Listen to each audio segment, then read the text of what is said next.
So today I'm going to be reviewing the first two shotguns I've ever bought as a newbie perspective. There's plenty of reviews. There are plenty of breakdowns from people way more experienced than I will ever be when it comes to owning firearms and or hunting. Randomly, back in November, decided I wanted to try hunting for the first time ever. I've never fired a gun, firearm, anything. Went out, didn't get anything, still had a lot of fun. And I think that was sometime in December. So the beginning of January of this year, so 2024, I went out and bought a Mossberg 500. It was a field security combo. And I have been out probably half a dozen times, maybe a little bit more than that. It's the end of like squirrel season. So I didn't really see a whole lot going out. I also don't know what I'm doing. That's a whole nother topic. Today, I'm simply going to be breaking down the first shotgun that I bought, which is a Mossberg 500 12 gauge. And then I went out and bought a Winchester SXP field pump action 20 gauge shotgun. So I have a 12 gauge and a 20 gauge. Did I say that right? 12 and 20. And I'm going to break them down from a new gun owner's perspective, a new hunter's perspective, and we'll just kind of take it from there. First, I've already, before I started recording, made sure that both shotguns were empty, but I'm also going to do it on screen just as a reminder to anyone else to make sure that all your firearms are unloaded for sure, right? We're not guessing here. We're doing visual, physical inspections of our firearms before handling them. And then I've got my shotguns pointing kind of this way, which I know there's no one in my house that way. Kids are in bed. That's all over that way. Even though I know they're empty and I'm going to show it, I'm still going to act as if they're loaded. First, I've got my Winchester and nothing there. And nothing. I'm also doing the visual, but I'm also trying to show you guys how I do that. So there's my Winchester. Here is the Mossberg 500. And one of the things I actually like about the Mossberg is that I think doing a physical and visual check is much easier on the Mossberg 500. Before I kind of go into what I like and don't like about each shotgun, I'm going to kind of do a quick little breakdown of each. I did buy Mossberg 500. I bought it used. I'm not sure mine actually still has the pistol grip. Probably does. But I don't have a need or a want to use a pistol grip. But it came with both an 18.5-inch barrel and a 28-inch barrel. Mine is currently outfitted with the 28-inch barrel. It is, again, a 12 gauge. Chamber size is up to 3 inches. It comes with the AccuSet choke, which I am still not even sure if you can replace that or not. I really don't know what the deal is with that. So it was already in there. It didn't come with a key to take out the choke. I don't have any other chokes, so I haven't looked it up or anything like that. It does weigh 7.5 pounds. The total length is 47.5 inches, and it can have a capacity of 5+1. Obviously, when I'm hunting, it is outfitted for 2+1. My Winchester SXP field pump action. So my 20 gauge is outfitted with a 20-inch barrel. It is a right-handed gun. That's important for later. 3-inch chamber, 5+1. It is 6 pounds, 10 ounces. That one does not come with an additional barrel. It did come with 2 additional chokes. I don't know which choke is in it at the moment. I thought I got a good deal on this, and then come to find out I could have gotten this gun brand new for $329. I think I saved $10 by getting it used. So, oops. You should always price shop. Now, I'm a left-handed person, so for me, the reason why I actually bought my Mossberg 500 first was actually the location of the safety. So should have, I don't know why it's sticking a little bit. So safety on or off, safety on. I like that it's on top because as a left-handed person, it's right here. I like that if I need to, clear out a cartridge, I can do that fairly easy in left-handed. And again, safety the way it is. And then what I really like, I don't know if I'm going to be able to get a good video of that. So right there, you can see the plastic tip right there, right? It's a pretty clear opening, and that's a good angle. So you can see that. And then same time, you can see the gun is empty. That right there is enough for me to prefer this over the Winchester. I've already disassembled this. I found that to be pretty easy. This was added on when I bought it. The person who owned it before me had it outfitted with a scope. I removed that. I just use the bead.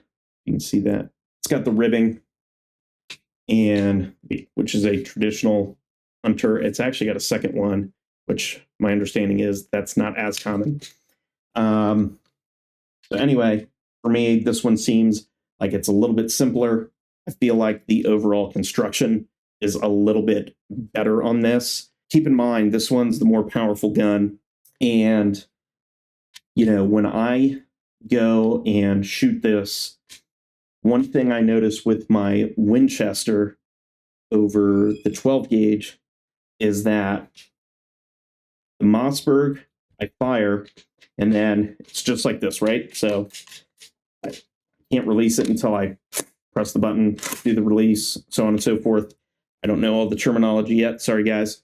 No issues. Now, with Winchester, what I don't like, so right off the bat, what I don't like about this,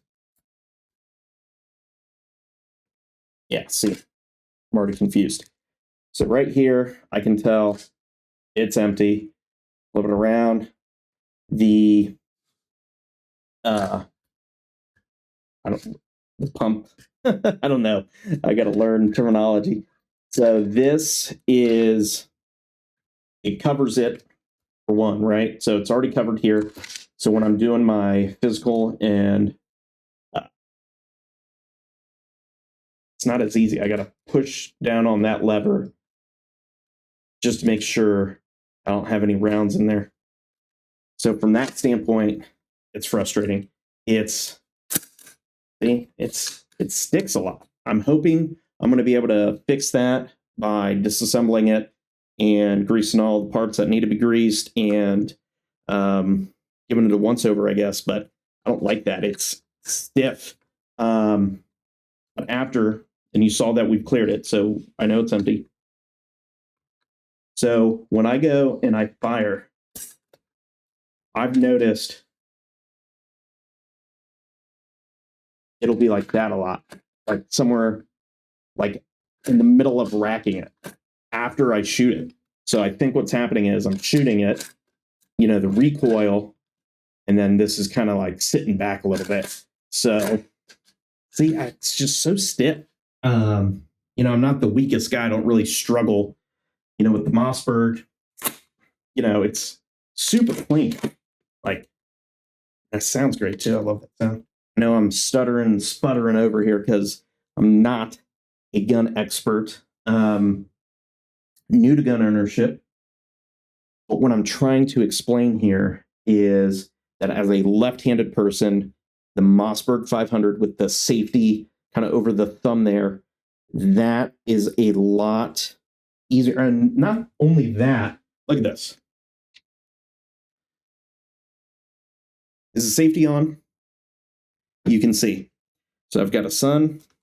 I want to be able to trust him with a shotgun, make sure he learns all the safety stuff and all that. But then I want to be able to just look over and know, did he forget to flip the safety on? I like that. Super, super visible, right? You could be looking over someone's shoulder and know, whereas right here, safety on, you really know, right? Pay close enough attention. If you're under my shotgun, you're going to know. But how often are you under someone's shotgun to get that good of look? Now, that's more of a parent concern, right? I think you would just know, hey, my safety's on or whatever. But also, as a left-handed person, this is my trigger finger. So if I want to turn the safety off, I got to reach around. I got to use this hand. So I got to come off. So I don't like that. Whereas this one, right? So first thing I learned is before I'm going to want to take a shot, and you know what's behind your target, right? Because you got to make sure there's nothing behind what you're trying to hit, even when hunting. Now I can take it off and I can pull it. That was sticking quite a bit there. Not usually like that. Usually I got a pretty good grip on it. But that's my breakdown. I'm a new gun owner. I'm a new person to hunting. So I'm new to both firearms and hunting. But I think the Mossberg 500 by a long shot is a better shotgun than my Winchester. I think they're both really pretty guns, right? They both look good. I haven't broken down the Winchester yet. So not sure how easy, not easy that's going to be. But as someone new to shotguns, firearms in general, those are my first observations now that I've owned not one, but two shotguns. When I got my Mossberg, I was kind of thinking, I've watched a lot of reviews. It's such a great gun. I don't get, these are simple tools, right? Like, why does this review prefer this gun or that one? And I'm going to be honest, a lot of you gun bros really, really come off as like brand bros, right? So whatever shotgun your dad gave you when you were a kid or whatever, kind of like Ford versus Chevy. I hate to say it, and I know if you're a Ford or a Chevy guy, you're going to hate me. But I feel like most people, when I'm watching reviews, not all, they're really biased. I don't know anything. I don't have any loyalty or favoritism towards any brand. I actually really wanted the Winchester because of the brand Winchester. I thought that was going to be cool. I want to own a Winchester shotgun. The Mossberg was more out of necessity, being a lefty. But so once I had that and I bought the second one, I was like, oh, geez, I think if I had to pick, I'm now a Mossberg guy, but I think it's for very practical reasons. As someone who didn't grow up around firearms and someone who has a lot of anxiety, the fact that I can check that and then look at that. I mean, boom, whoops, boom. I know this is empty. I know the safety is on. I don't know. You can't beat that for me, right? As someone who hasn't owned a firearm for 20 years and I don't have it ingrained in me, although gun accidents prove long-term gun ownership doesn't mean you're the safest with firearms either. Anyway, neither here nor there. My point being is I just like the fact that I can go boop, boop, check physically and visually really quick, and then I can almost always see if the safety is on or off. That's why I like my Mossberg 500. If I had to go buy another shotgun right now, it would be another Mossberg. Regardless of the gun, firearm, shotgun, rifle, I don't care what it is. My advice to anyone getting ready to buy a firearm, do your research, watch the YouTube videos, but at the end of the day, do not buy one until you can physically hold one and test it out and go through the motions. If you're at the gun shop, ask them if you can dry fire it and all that. I'm currently looking for a rifle, and I'm wanting a bolt action rifle. And what I'm finding from trying out or holding some rifles right there in the store is, in order to pull the bolt back on a lot of these, I'm going to have to completely move my thumb. If not, it's going to be grazing the top of my hand, and I'm going to be digging into my hand every time I go to reload on the rifle. I kind of went over what it is I don't like about the Winchester, and I did hold that, but obviously I couldn't fire that. So if you could, possibly, if the gun range you go to has the model that you would like to purchase as a rental, I would actually even suggest renting the firearm before completing a purchase, because kind of stuck with a shotgun I'd prefer not to have. It's not the worst thing, we can deal with it, but I could have also just gotten another Mossberg and been much more happier. So that's it. This is probably pushing on like 15, 20 minutes at this point. So I'm going to wrap it up. If you're a gun pro and you made it this far, if you saw me doing anything stupid, please leave a comment. It's always good to learn. If you're new, don't take all your safety tips from me. I'm also just learning. But I'll leave with this note. Any and every new gun owner, make sure you always treat your firearm as if it's loaded. I took this to the range earlier today. Obviously, before I even put it in the bag, I made sure it was unloaded. I just, due to all my anxiety, I dry fired it, racked it, dry fired it, and then put it up. When I pulled it out of the bag, knowing I hadn't touched it since I did that last, I still did a visual physical check. And then before I started recording, did a visual physical check, and I did it on the recording just to show everyone to actually do it. Don't just say you've done it. That's a wrap. That's it. I'm done. You can stop watching now.